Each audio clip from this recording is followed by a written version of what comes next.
Well, let's talk to Shaun Nel now of the Intensive Energy Users Group about this latest move by Eskom. The group represents some of the major miners and other high-end power users. Shaun, thanks very much indeed for coming to us.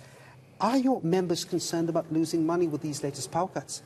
Well, I think the biggest issue is going to be the impact of security of supply. You know, we have a double-edged sword in that we have rising tariffs, which is undermining competitiveness in the industry. Now we have a power system which is unreliable, so we cannot even be sure that we can produce even at those prices. And I was talking to you off camera that when you come to intensive energy users, they're very different from small businesses.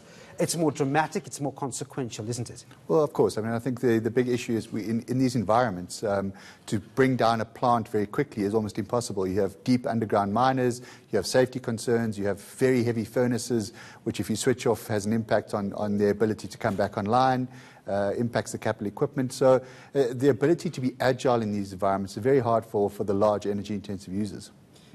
And I guess what you're saying in many ways is that predictability is important when you come to these large-scale companies. You can't just send thousands of miners underground not knowing whether or not they will pitch up, and you'll have another power cut 6 hours later, can you? No, exactly. And I think that to Eskom's credit, we have got a very well-defined protocol with them on the load shedding. So we have had many years where this has been an issue, so we have addressed it through very efficient ways of addressing that. So we do have very clear, open communications with them, but our concern remains on plant performance. This is not something that has arrived this year. This is something that we've been seen declining over several years. Plant performance has been declining rapidly over the last couple of years, and that should have raised alarm bells earlier than now. A solution to that, some might say, is this emergence of independent power producers. I'm just wondering, is that the kind of power that intensive energy users could actually take as a solution? Well, I think any power that is put into the system right now will address some of the issues that we're facing. If it can relieve some of the load, it obviously provides baseload power for other people's use. So when we talk particularly about the renewable energy, they are making a significant contribution to the energy situation from a load shedding perspective. So we are thankful for their contribution. I do think they're going to have to be introducing a lot more. I mean, a couple of years ago, we were sitting in a situation where Eskom might have had stranded assets because their people weren't buying enough of their power. And now we have a situation where we actually don't have enough to go around. So we do need to have flexible power solutions that can come online quickly to address the needs as they arise. We heard some astronomical figures in the previous package of losses that could be incurred as a result of load shedding. You're dealing with the big guys in the industry.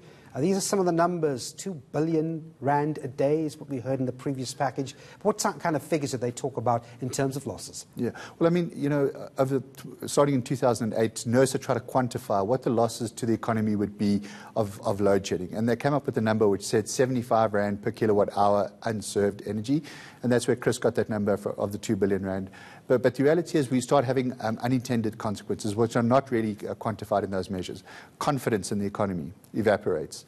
People who are thinking about investing stop investing until there's clarity around power. So those things which we aren't calculating as a direct cost are having an unintended consequence of scaring away investors that we spent so much time over the last couple of months trying to entice. And that's precisely my next point. We saw the mining Indaba last week. We've had an investment summit last year, including a job summit.